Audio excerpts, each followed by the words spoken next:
Je sais pourquoi tu veux ce test. Tais-toi! Il a tué ma fille. Tu as conscience de ce que tu as fait?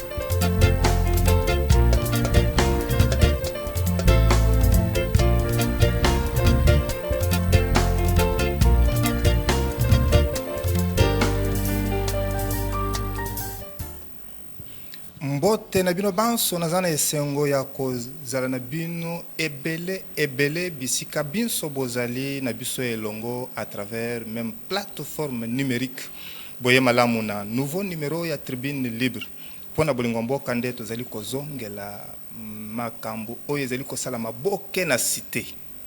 C'est vrai que Uto Mokambi Mboka Félix Antoine Tshisekedi Tshilombo, président de la République démocratique du Congo, président en exercice de l'Union africaine Azoaki Maloba.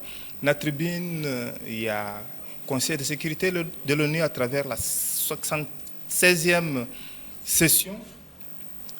Commentaire ezali ko salama na cité ngambu na ngambu. Pona kokundolango tobiangi batumi balé. Na aspect politique, tokobetango na mwanamboka Bernard Banga Ntantu, cadre IDPS Tshisekedi mwanamboka Bernard Banga mbote wayo. Mbote ndeko François. Na aspect médical, tokokundolango na Jean-Robert Mankoy Badjoki, docteur, mais aussi secrétaire général et syndicat national de médecins Sinamed. Mwanamboka Jean-Robert Mankoy Badjoki mbote wayo. Mbote ndeko François. Na tondi bino botondi po bozali bayike. Dans côté là, Félix Antoine Tshisekedi Tshilombo a sengaki na communauté internationale était bakokako soutenir création ya agence africaine ya médicaments. Mon amboka Jean Robert, est-ce que sengeli to prioriser la fabrication locale ba yi Congo bazali ko sala ba recherche na bango ba bimisi oyo ekoki ko pesa résultat malamu to esengeli to tikala kaka sur la dépendance ya oyo ezali ko te pa bapaya nakanisi eloko président atunaki motomoko akoki koloba te ke eza mabe peut-être toza kotuna po toza kosenga mbongo ya bapaya me eza mabe te nalobaka Afrique po toza na mbongo te yango wana omoni makambo na biso ekomaka zololo pona nini toza na mbongo te soki gouvernement ya république aza na mbongo akotia yango mosolo ebele po te bascientifique baprofesseur basala barecherche ezosenga mbongo ebele eza osenga mbongo ebele nzokande epa na biso totia mosolo mingi te soki ba congolais to pe ba africain osika baza osala ba recherche na bango pe bazui kisi oyo elongo bani oyo elingisi biso te tosalisa bakoni bazala bakoni ba covid ezala makono mosusu ezala ebola nakanisi biso tokosepela na yango mingi mpona yango gouvernement ya république soki akotia mosolo soki akoyokana na bainvestisseur mosusu po te basoutenir recherche epa na biso nakanisi eleki malamu mpe tobanda kozela nyonso otaka libanda. Mais le fait batango mpesa pe a son âme kolo manager asalaki asengaki mosolo ebele te nakanisi oyebi ntango basalaki manager ebokisika mbula poni eleki mbula tuku misato na coronavirus aye pe na recherche mosusu te pharmacien batango c'est un chercheur reconnu donc tokoka kobanda koloba batango lokola moto moko aza kobanda miluka te batango asali ba recherche na eza reconnu mais problème ezali nini tango ye asali okoyebisa ngai soki gouvernement soutenaki ye abandi komibeta yango anomoni kisi yango ebimi ebele te tomonda yango na circulation te soki gouvernement soutenaki batango to basoutenir baprofesseur ya université de Lubumbashi oyo basali dubase eza malamu en ce moment là prix ya kisi belekiti et bâti yango na marché ote bato nyonso biso baminganga tokomela bakoni ba covid bongo totala ndenge nini kisi wana ekosalisa batango asali mwa recherche na ye na groupe na ye na bato moke baprofesseur ya lubumbashi basali recherche na bango mpe bato moke kasi bazwi appui ya investissement ya gouvernement te nde osala ya gouvernement yango wana parce que bomoni sikoyo mpo basala bavaccin ya ebola bami apuyaki sur le professeur Muyembe lelo Jean-Jacques nazali koyebisa yo ke sika kongole mosusu mpe asalisika kisi oyo akosalisa bato bazala kobela ebola mais basoutenir bango ezali semence je pense que ko germain mwana mboka Bernard Bangantanto yo ozali cadre IDPS bato mususu balobi maloba ya mokambi mboka Félix Antoine Tshisekedi Tshilombo et décevoir bato bele pamba te babandaki kozeleye na aspect mususu mais ba aspect oyo aborder et convaincre totalement te pona nini parce que il n'y a pas eu des indicateurs majeurs oyo koki ko lakisa ba avancer oyo a évoqué ba pesinde qui ça par exemple likambo ya état de siège ye azali komona ke kino ba raison oyo milita ki ke bazo décision ya ko décréter état de siège ko sila nde ba kote le misango mais finalement bato bazolo bato to kende nango kino mokolo nini ça ne rassure plus. Merci mingi ndeko François pour nous faire maloba. Moni mokonzi mboka Félix utazali wana azoko bunda énergie ne makanisi na ye makasi na ye pote kimia kota na ngambo est. Alors likanisi azui a état de siège batu omoni na politique batu mutu soko alingi ota kondimote kaso tali na okati na kata profondeur ba exploit ezali belé lobi a watu kokanga un jordanien ou azalaki ko former ba ADF mais pour ni presse ba ko mabalo ba ngote pour ni batu wana bazo loba bazo ko temela moko jamboka ba ko bima pete na télévision te baloba yango mut en asiatique auti kuna po ya ko former ba ADF ba kanga na ben ezali ba point positif ce que tel ba tuerie ba massacre za Salama actuellement quand même ezali ba poche mususu calme koti malgré parce qu'elle passe ses habitudes moko outil et ça il y a 20 ans toko kaka na 2 ou 4 5 mois de to 6 ans pour ça moko jambo ezali était état chargé et continuer parce que bientôt to dans l'élection ba poche wana ba zone d'ombre wana o ba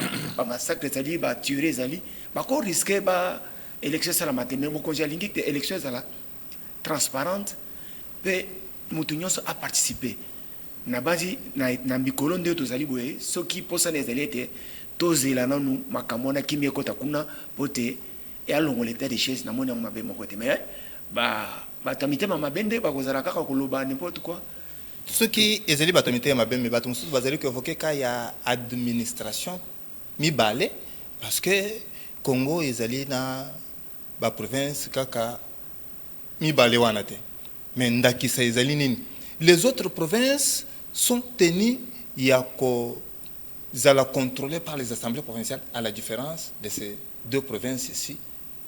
Oyo, bango moko, baseli ko senga musolo et baseli ko rendre compte na motote. Mais ça laisse à désirer, apparemment. Na base de gestion, il y a ba entité mibale oyo, les en état de siège et que ça la désirer.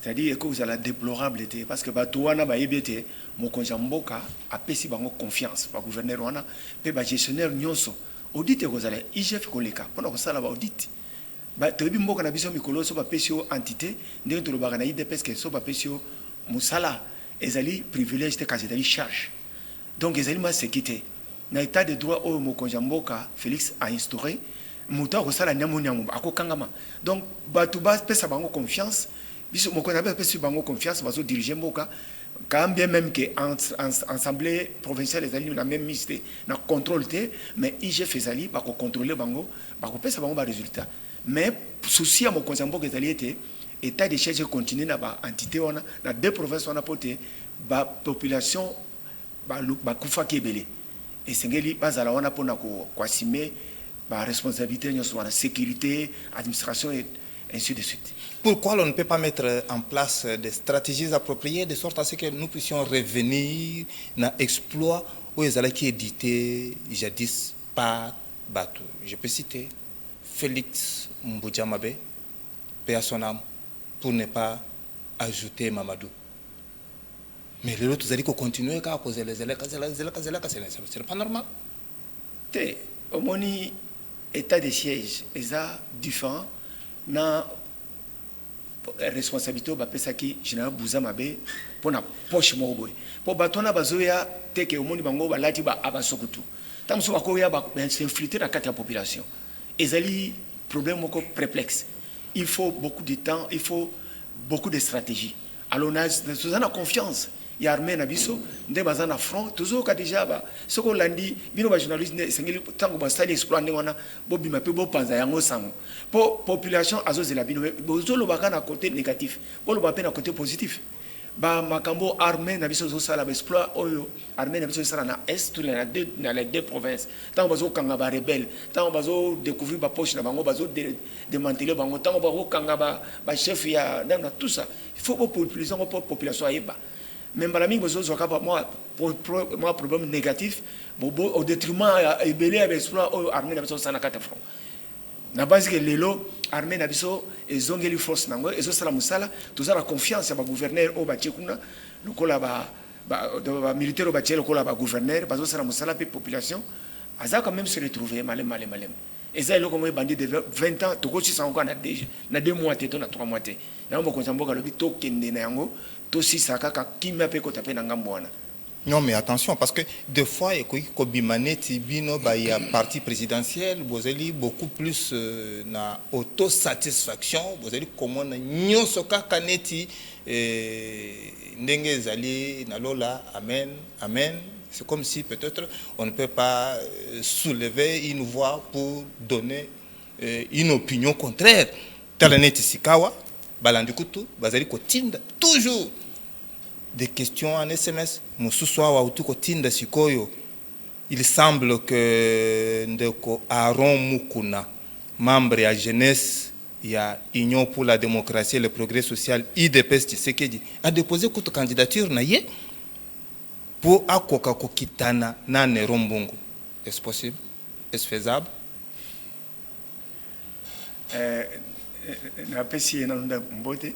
Mais au moins même dans libota ce que mon lingo qui ne moi linga ke poto il faut avoir bénédiction baboti il dépend parti mo organisé structuré ce qui a linga zo bénédiction c'est ngala lekana ba père c'est-à-dire azonga na présidence à IDPS ce que j'ai bénédiction à président AI Jean-Marc a eu bénédiction à CG Augustin Kabouya.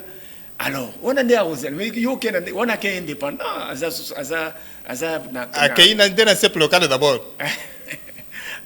Donc, on a qu'un indépendant. Mais ce qui a lié à la bénédiction, il y a papa, Nabiso, Jean-Marc. Il faut qu'il y ait une présidence à l'IDPS, à la bénédiction, il y a papa Jean-Marc Kabound, il y a papa Augustin Kabouya. Bangonde, Batbazo Tamsa Biso, Nde, à quoi qu'il y ait une candidature à CEP. Awocha bangona koko na kakate avec Jekoko Mulumba. Mais c'est-à-dire biso na IDPS to zara loba moko. Oyo ba kamila biso ba ko proposer biso to boya te. Mais so ya ke ko tia. Omona ka akubukana, akututa na kubukana. Mais pona ko zali pamboli esengeli ala na voie normale. Kene na présidence aussi offre so ezali bon tozo luka bato bazo belinga postuler na postel pour na cadre parti. So ko zu bénédiction ba ya il y a présidence, il y a parti. Et si non, ce qui déjà aussi au côté ici candidature et pas y a au niveau local il y a parti. Nous avons son de cloche ici et yokani que poste 1 où il y a zoaka kitis et zali peut-être je kokko mulumba. Aux hommes on a que vous allez ko kotisa toujours maye oyo ezali kopesa raison na baye bazali kotire baficelle te biso nalobino ke IDPS parti na biso ezali organisé structuré donc omoni tobani banana na cellule ce que je bénéficie ce que na niveau cellule aux bénéficie ya président cellulaire ke na section oye na fédération oye na national kuna tomona président Jean-Marc P président CG Augustin Kabuya donc faut la structure na soki ba donc candidature na agréé et que na sep nda yena ngosiko ba pesi ngo pote ba yena ngona seni pote ba organiser élection mais soko ke na ndenge na yo moko ona okelo ko indépendant parce que candidat parti to zelango mutako lobango d'une manière officielle secrétaire général ya parti mutako annoncer candidature to candidat vice gouverneur o ya IDPS mais le soki atanga ina zali membre na voix en tout cas na rozana bénédiction te ya parti. Deux questions pour aussi lisa na yo tokanga parenthèse ya liboso ma ponomi oyo ezali koya pona ko remplacer les gouverneurs déchus à travers 14 provinces et koya ko renforcer tes cercles ya ba mécontents na ngambo ya balie ya IDPS na kan ya union sacrée. Est-ce que bato bakobima na bato ya union sacrée te parce qu'il faut nécessairement kotala malamu na tinete ba mécontents base les cercles ba mécontents et s'agrandir te. Bon nako ebisa oboya omoni tant que tozana sena moi awa ba mécontent mais ozanga raté mais yeba ke ba oyo ba yaki na union sacrée soki balanda ki appelle à mokonza mboka ezali po ba salisa pour la population pour la bien population pour la intérêt gauchité soki ba lobi ke lelo yo kozwa portion oyote tika oyo azwa mais pour l'intérêt à population tika makamone kenda mais soko yaki na intérêt égoïste yangona ba bengi o mécontent pour oye no yaki ko sunga mokonza mboka pa mokonza mboka lo ete boya na union sacrée to kabula ba poste alobaki boya ko chama boko po bo sunga population parce que population mutapesa bango mandat batwa na la plupart ba député wana bazaki élu par le peuple alors comme ceux qui pose ça ba yebi kolela population ba ya ko cha mokonza mboka maboko pote mboka ke négocier ngona tozomona lelo makambo ezo kene malamu par rapport ya mikoleli kaka comme mokitani ya Corneille Nanga Yobelo ezali ko sala kaka maboke omoni ke ezali malamu ko reconduire l'équipe ya Corneille Nanga et koba na mapronomi yote ezali ko kenda na sens unique 2023 to esengeli ko sala nini te ngana zana pouvoir te ko lobake Corneille Nanga azala wana to azala te bal ba pesa en assemblée nationale bango moko bazoyo kolango bako bimisa eloko moko akoko soezate parce que mboka oyo lokola ba pesa ba confession religieuse bakoki makambo to à l'assemblée nationale institution nani constitution to pesa bango pouvoir ya ko sala oyo pote mboka kenelu mboka ko hôtel maté pona mutu songo to pakala pona ba caprice mutu songo to pakala jamais ba assemblée ba député bazali wana bako décider pona sur la population mokonza mboka Félix Alobi élections en 2023 nous aurons les élections crédibles et démocratiques en 2023. Élections crédibles et démocratiques en 2023. IDPS a signé un certificat de décès coalition Ekoufi. Avec INC, toujours mon année, il bala j'étais moi non plus. Finalement, beaucoup zong la coalition, to beaucoup CPZ binomei. IDPS est à force. IDPS donc population d'ailleurs donc mandat ba pesi mokonza mboka population amoni ayebi makambo ebele o to yebaka te to yebaki te ke ministre bako kangaye to yebaki te ke mandataire ayibaka mbongo tala nanu zwana nu penza budget ya mboka oka mutu moko 5 milliards achako na poche awa na yo oyebi ke na tango ya Kabila nani budget avant Kabila ezalaki moins de 1 milliard.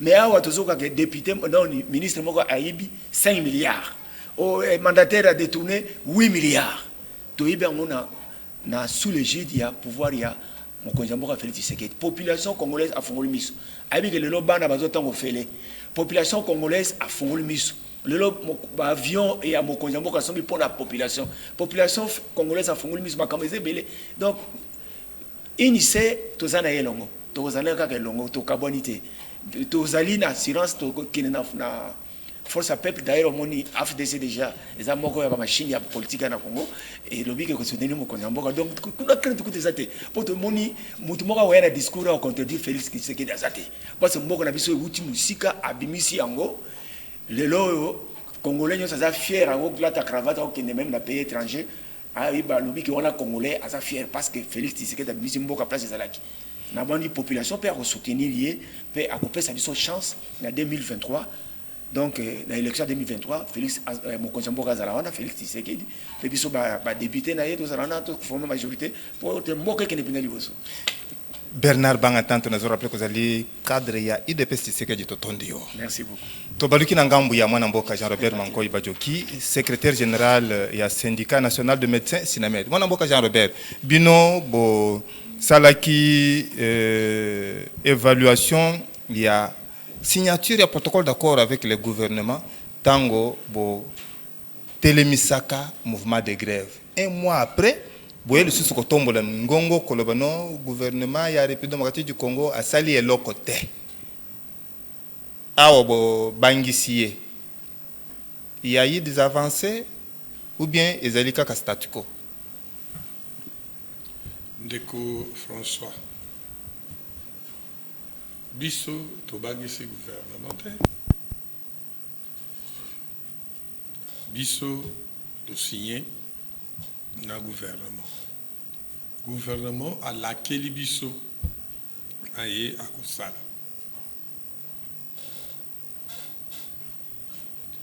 maya lakelaki biso masalemi nano te biso to négocier avec le gouvernement. Il y a un autre tout dans le gouvernement, tout coutana, tout ça là, évaluation. Tant que biso tout coutana, tout ça l'évaluation. Parce que bango baza koyeba tina nini mingaga baza kubili la te. C'est ça et là que biso tout le baka. Bokonzi ekoki ezipa. Bokonzi misote ezipa ye batoite. Ba maîtriser cahier de charge bo déposater.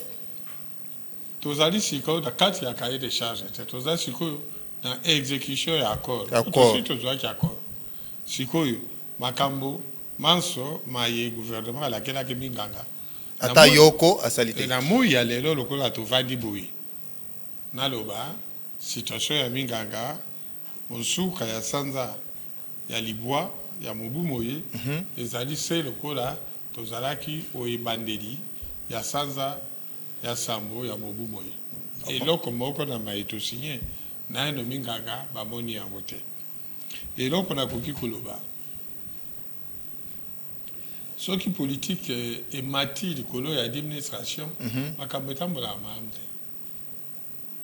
kadisa te premier ministre Tshibala asignaki décret na 2019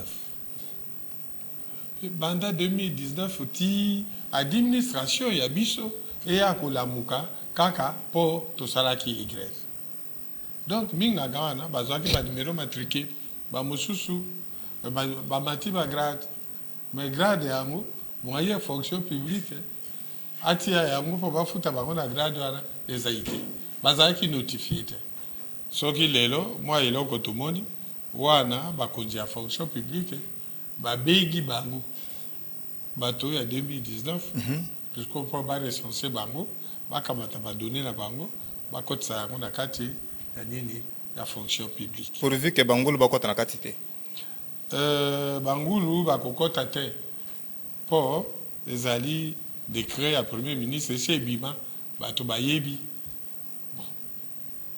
mboka oyo eza na makambo na yango mais wana nakalisi bangulu bakokota na kati te parce que bino bo lobaka que mama likambo ya alignement de médecins pona ko bénéficier prime de risque professionnel et posaki problème ndenge bomonaki environ 300 noms na ba poche ya baye cabinet ya ministre.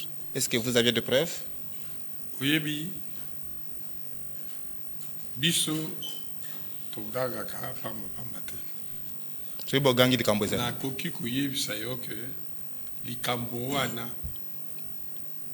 ebandi banda ministre Dr Oli. Ah bon? ti lelo wa ba recommander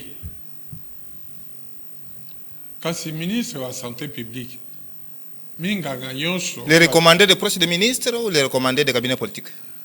de recommander des politiciens parce que minganga nyonso bana wana zomona bango baza osala mosala eza bayi bazali na Kinshasa eza bayi bazali na intérieur. Ces recommandés répondent aux critères?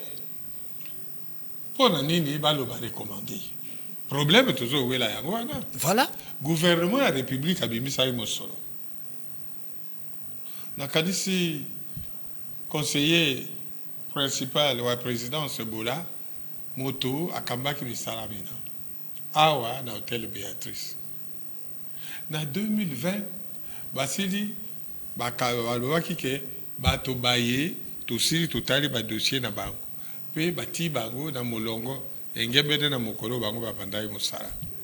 Problème biso tozala kowela yango oyo bazali kofinga biso pamba biso tolobi batosa règlement prime des risques secrétaire général a signé notre circulaire banda mobuba nkoto mibale na mitano 2005 notre circulaire wana wayambo ezalaki secrétaire général miaka Nyamilenge.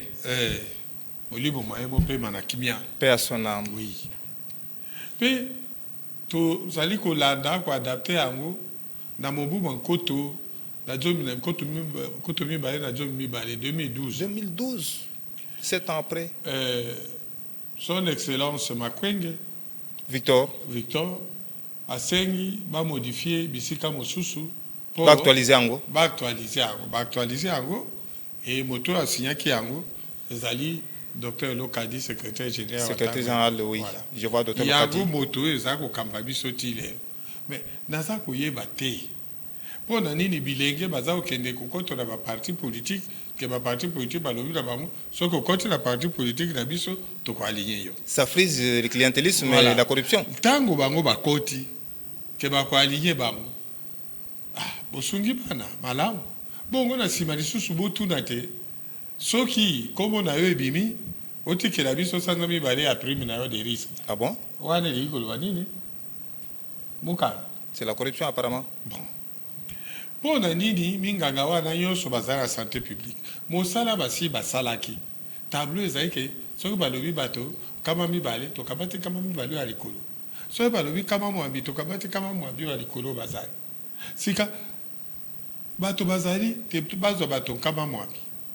Bino bolobi te tokozwa kaka bato kama mitano basusu kama misato wana totiki po ya barekomande toboyi te ata président ya république akorekomande bato kama misato ata ministre ye moko akorekomande bato kama misato yango de biso tomonoki te ekoki kozala bongo te mokonzi oyo azala kokamba ministère ya santé publique ye atala te minganga bana baso bana bazali bana baye baza ndenge moko bato baza koluka te ote ba ligne biso ote ba recommander bango baza ya Kinshasa bongo baza na zamba. Non, tozo sunga bayi Congo parce que ce n'est pas facile que baboti ba ko consentir mon solo pona mwana atanga faculté ya médecine a silisi a landu cursus nyonso a commis sikoyo pour bénéficier bo bloquer au profit ya mususu. Ceux qui besoin la preuve. Pourquoi vous n'êtes pas allé jusqu'au bout à peut-être introduire une plainte contre inconnu ou demander à qui des droits de sorte à ce que même le PGR puisse en saisir? Biso tosololi na mokonzi wa secteur ya biso tomoyebisi ma tomoyebisaki. Jean-Jacques Mongani et loko mosusu naza mono somo bilenge bi na tango tolobi te batosa ancienneté babandi kofinga bato babandi ko menacer vie ya bato. Alors ils se sont sentis mauvais? Oui, nabandi siko ko mituna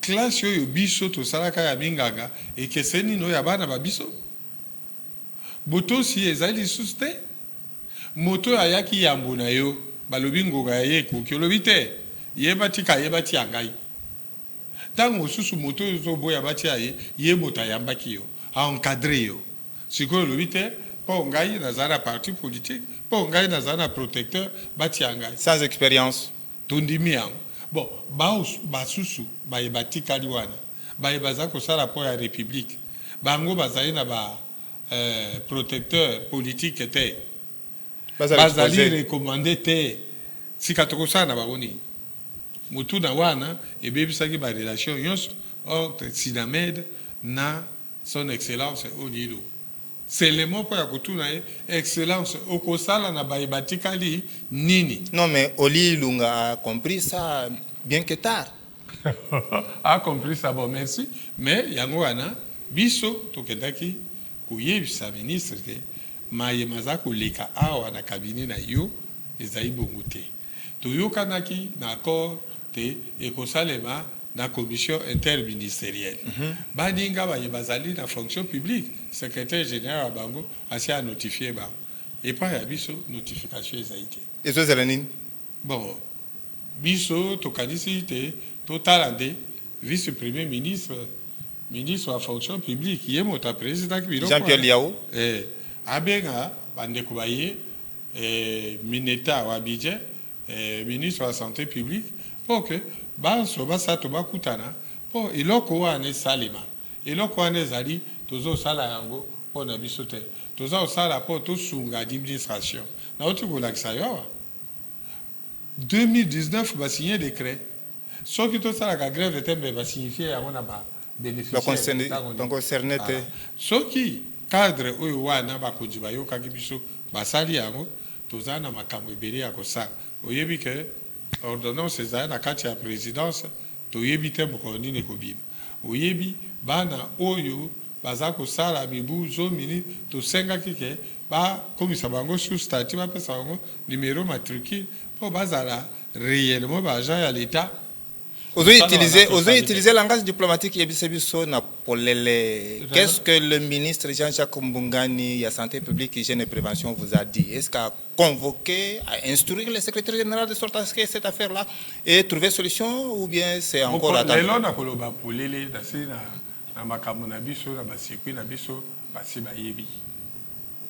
Ministre Mbungani a kamataki dossier wana. Après ça, on a un secrétaire général de la santé publique, Dr Lokadi. Il est investi de tout pouvoir de sorte à ce qu'il y ait résoudre le problème. Après ça, qui est à lobby, à kamata liste, il y a Bibwa, à kamata liste, bah déconner dans cabinet, bah ça qui a comparé, à nettoyer, ministre à l'obaki le secrétaire général, la ligne va recommander. Voilà. Et ligne kolobate que, bah na ba recommanda qui, ceux qui basaient la position, il y a bien dans quand il y a liste one, pas pour qui ça va non? Pour bakokisi ba remplir ba condition mais bayi ba recommander bango ba kokisi ba condition te ba mimisa bango ce n'est que justice. Secrétaire général a salaki musala wana il y a l'inspecteur général de la santé publique mais lokola otatuna ki musala basali musala wana l'inspecteur général papa Komba oui papa Komba nous allons remonter la filière sikoyo basali musala wana na kadisi bomo meseno bakei kotikela mokonzi alobi tomoni boye tomoni boye tomoni boye tomoni boye sikayo mokonzi son excellence Jean-Jacques Mbungani ye mokamona peut apporter jugement sur ma collaborateur na ye dans combien de temps abima qui est na président bakenda aux États-Unis toyebi moko azonga te mais parce que bapesi rapport yende motosikoyo akojuge ya o mosusu za otuna biso te baye basenge koluka ba infraction bayoki manso ndenge lekaki so bakoki ke bakoluka ba infraction mais bato basala ki mosala secrétaire général d'inspecteur général wa santé publique. Non mais c'est avéré ngai nakolinga awa naloba avéré ou pas avéré mais biso tokozwa ba information na kaka bana wana oyo bango balobi ke bazako aligné ba recommander kaka bango bato bazako yako yebisa biso na ezako bomba te na Kananga alors que makambo ezako salema na Kinshasa bato ba aligné secrétaire général na inspecteur général bato basai mosala wana bazali kotinda message bato bazosala makambo na Kinshasa batindi déjà message na kananga te bano bazala lié bandima soki bambonge bibi bazongisela bango mbongo ya sanza mibali ezobima na biso te ezobima nde na bango moko. Bon, to yokaki que déjà na mama yemu makambo ma tambola ki déjà malamu pour la réhabilitation et modernisation. Et réaction d'abord. Pour mbale belé ou le bac que mama yemu ezalaka déjà réhabilité par le discours. Cette fois-ci, 8 fois-ci, c'est par les actions concrètes. Nakuluba kaka ndenge nalobaki liboso mama yemu soki nzambe azala koyoka biso mbele ezalaka déjà réhabilité kala badiscours eleki ebeli ntango nayoki na conseil de ministre te basili bazwi mokano te baya kobongisa yango mpe bakoleka par Beseko. Beseko na société, na entreprise moderne construction. Biso awa na République to yebi Beseko. Beseko ye moko moto aza ko sélectionner bato bakoya ko bongisa. Ezali sengo po na ngai. Soki na moni bakonzi ba yi ba bandi misala mina na ko yebi zo ko ezali sengo nene po na ngai. Hôpital wana ezali kosala kaka minganga te hôpital eza ko former minganga pharmacien infirmier chirurgien dentiste kinésithérapeute laboratoire tout ça ezali un grand laboratoire il y a formation il y a personnel il y a santé. Que faire alors pour que cela ne puisse pas impacter le mouvement du personnel? Te po ya koya kosala mama yemo tosili moi totindi mwa basinyo ebele pa ya bakonzi bakoki kobuka mama yemu mobimba na mokolo moko te soki babuki mama yemu mobimba na mokolo moko on va revenir dans la situation à marché central problème kozala munene mpe bokomona mindondo lokola ekomi na tokanisi te likambo ya marché central esili ekomi lisusu bakende na justice baluka boye na boye mindondo ekoya ya mama yemu ya bakisama mama yemu soki Beseko aponi moto oyo ya aponi a changé lisusu te moderne construction baya babanda mosala mpo na biso babanda mosala malembe pavillon mibale basilisi bazwi pavillon misato ya mine iboye na boye soki balobi 3 phases dans 20 mois likambo te soki basali ndenge wana ndeko François ekozala na problème oyo ya bamouvement ya bapersonnel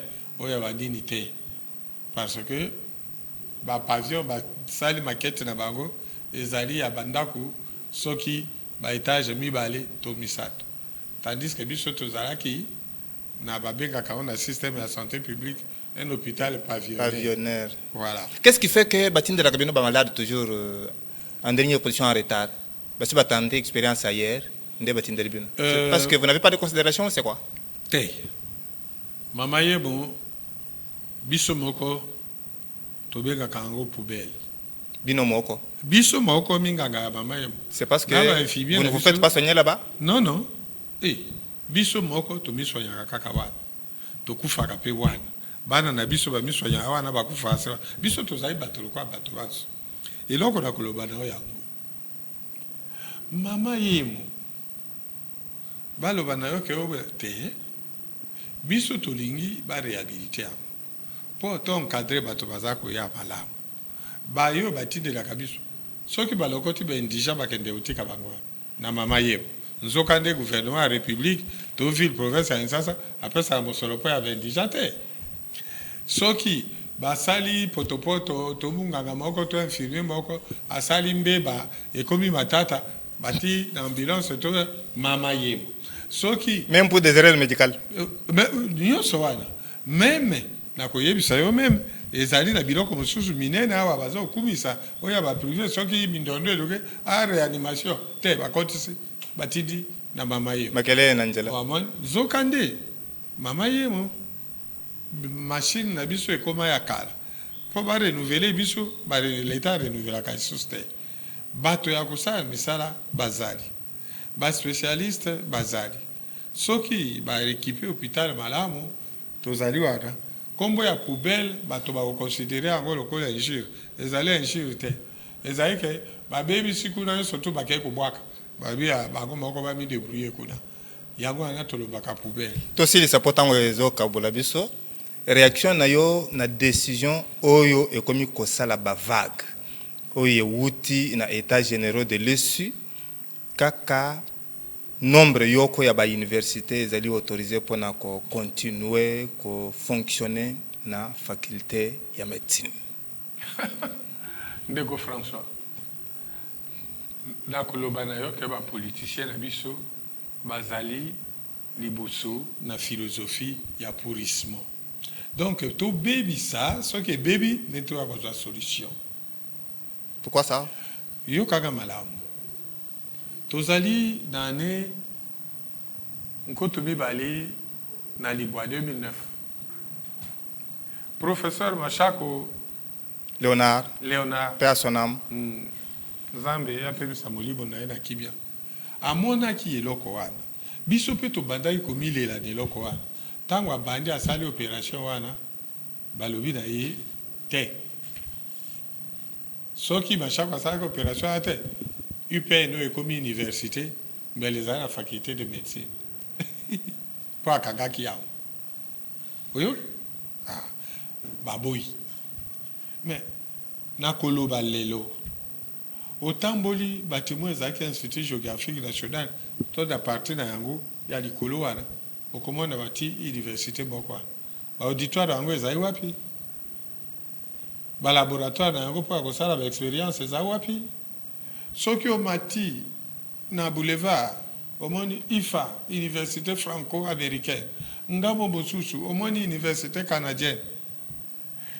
Batika kokosa bato. Ba condition pour ya kofungola université ezali. Ce n'est pas ce que fungoli mo polyclinique do centre de santé, olobite université nanga ezana te, ezana ba laboratoire te. Ezana ba laboratoire te. Kasi tango botiki mambi ma baby deke ma baby sikoyo. Bolobi ote tolingi tozonga na normal. Eko senga na bakunzi. Eko senga na ordre de médecin. Eko senga na biso banso. To vanda totala eloko nini sika toko sala na bana bayebasi ba kotoki na ba université wana. Bayebasi ici premier sika bazali déjà na ba doctorat. Toko sala na bango nini. Cela peut vous prendre combien de temps? Parce qu'à Otoyoki déjà que Bernard Kayumba, député national, président, il y a parti politique Paneco, a outi qu'on saisir déjà Conseil d'État pour être nécessairement décider suspension circulaire et ministre ESU. Cela va vous prendre combien de temps? Pour ceux qui vont décider de suspendre circulaire ici, ngai na kokota na makambo o anate. Ngai na yebi que ordre de médecin à sala enquête wana banda kala atindela bakunzi baza koyoka te. Omoni mbeba yango wana bakonzi balingaki koyoka te, bakonzi baza komono te, sikoyo ebebi. Ministre wa enseignement supérieur universitaire akamataki décision ye moko te, ezali ba recommandation ya bango ya état généraux ya enseignement supérieur. Résultat des enquêtes. Résultat de l'enquête, mais conclusion. Il y a pas d'état généraux. Il y a état généraux. Tango Bazako fin ministre, il y avait combien de professeurs d'université? Bato boni bakendaki na eloko wana, bango bato badui décision. Mais na koki komi la moke po ya ndenge kaka to silisi pe to lobi lelo te bakanga. C'est amer. Yango wana ekopesa mobulu mingi. Mais to yebite eloko ileki malamu to yeba ndenge nini tokosala pote bayeba kota ke ba université wana na ba faculté médecine wana bakangi ndenge nini l'état akoki orienté bango na ba faculté oyo etikali pe ba faculté yango ezala pe pembeni na ba province oyo bango bazali. C'est vrai que tokozongisa yo awa poto ya kokundolango parce que il y a à boire et à manger na décision wana parce que circulaire oyo ekosuka awate esengelaki kutu to lobele likambo ya Gédéon Kungu bapesi drapeau ya état indépendant ya Katanga na MONUSCO metoko zongelango na production ezali ko ya mwana mboka Jean Robert Mankoyi Bajoki na zo rappeler ko zali secrétaire général ya syndicat national de médecins Totondio. Merci Mukanda. Biso tozali kaka kopesa mwa ba éclaircissement muke. Mais po ya minganga na koloba biso ba yetu signaki accord na gouvernement tozali kolandela gouvernement pote maye gouvernement la kelaki biso tomazwa. Mais bazala motema luku te tomazwa kaka lelo parce que toyebi eloko ezala kusala te président a signé ordonnance ya nomination te gouvernement silisi maso toyebi eloko nini ezala kusala te li futa ya ba complément li sale balelo te misala miso bisalemi ba ministre banso ba signé ministre de finance moto asuka asi a signé est-ce makoki mazali liquidité zali mais tozali na période ya paye ordinaire bako prioriser paye ordinaire à travers la République par rapport au complément hein? Biso tozabe intellectuel il faut toyer bakake gouvernement zana ba responsabilité na ba urgence andimi ka ko futa biso ce n'est pas parce que a segela ka futa lelo lokola futite bako sibilo te biso toza na confiance na yango toza kolandela. C'est vrai que nazali kotonda bino mingi na kombo ya Yves Mukendi Junior Diampitisa Padu Bombusa Rigen Maleu Firandongala kobosa na te mampinga na longa tribune libre mingi bino ba ibozeri ko tambola na bendela ntomba Kongo na mitema na bino François Mukanda atondi bino potondi tokutani mbala sima.